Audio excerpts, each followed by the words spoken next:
Mabuhay 2021. Alright.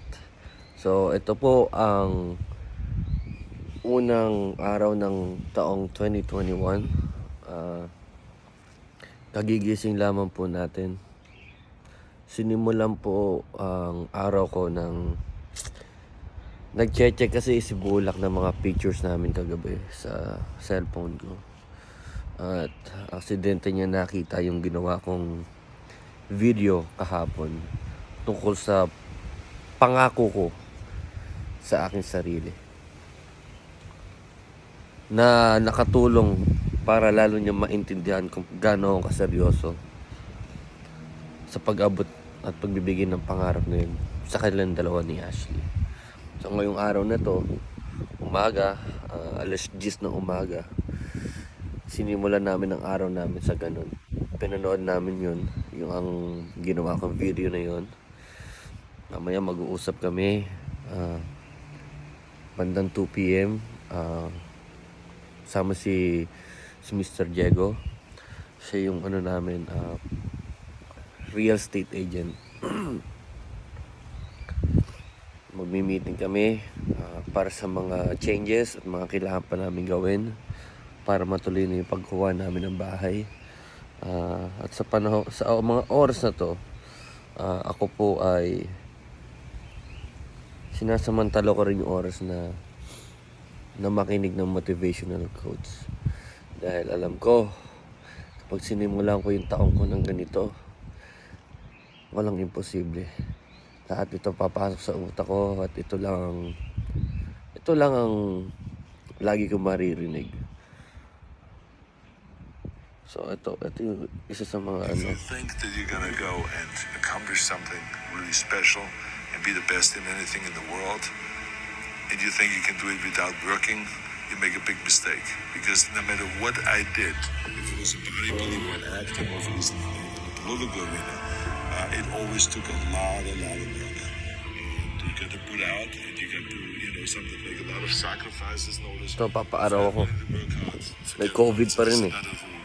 Work like it. I mean, just have to put in, 80 to 100 hour weeks every week. Yes, I get up at crazy hours. 80 to 100 hour every week. So that's the goal. Never stop.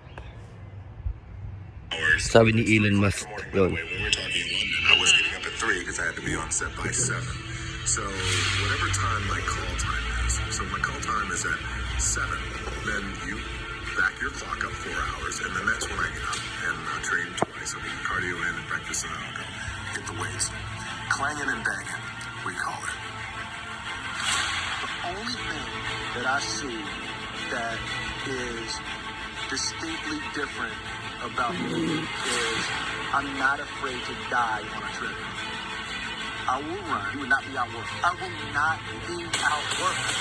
Period. You might have more talent than me. You might be smarter than me. You might be sexier than me. But if you get on the treadmill together, right, there's two things.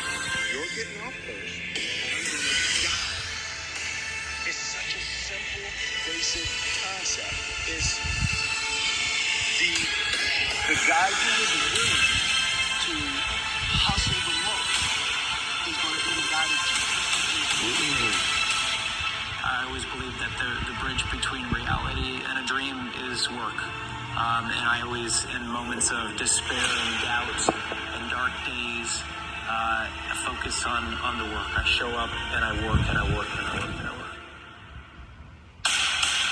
The only thing that you can control that influences success in life is how hard you work, how honest you are, and how well you deal with others. You can control those areas. You can't control how lucky you are, although the more you work, the luckier you get. You have no influence on the intellectual capabilities that God did or did not give you, but you can work as hard as possible. You can be scrupulously honest so that people respect you, and you can get along with others because nobody does anything by himself.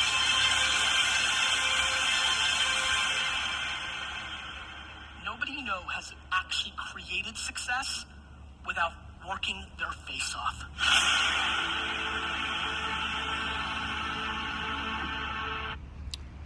At yun na nga, isa sa mga pinapanood ko ngayong araw.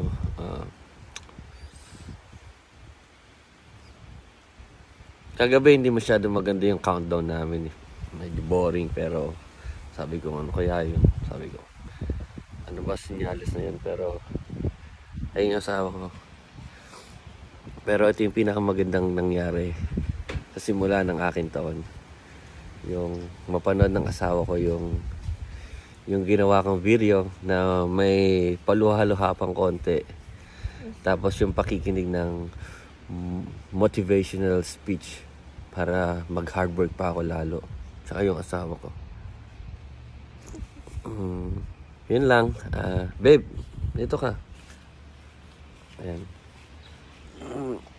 Ayan. So, aabutin namin yung pangarap namin this year.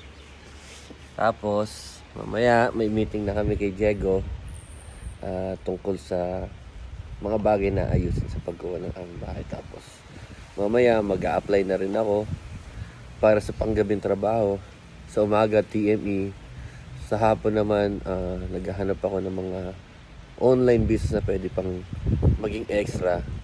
Ayusin ko lahat ng investment namin para yun, set na kami. Tapos si Bulak mo na magbabayad ng bills. Kiss mo ako para swerte. 2021.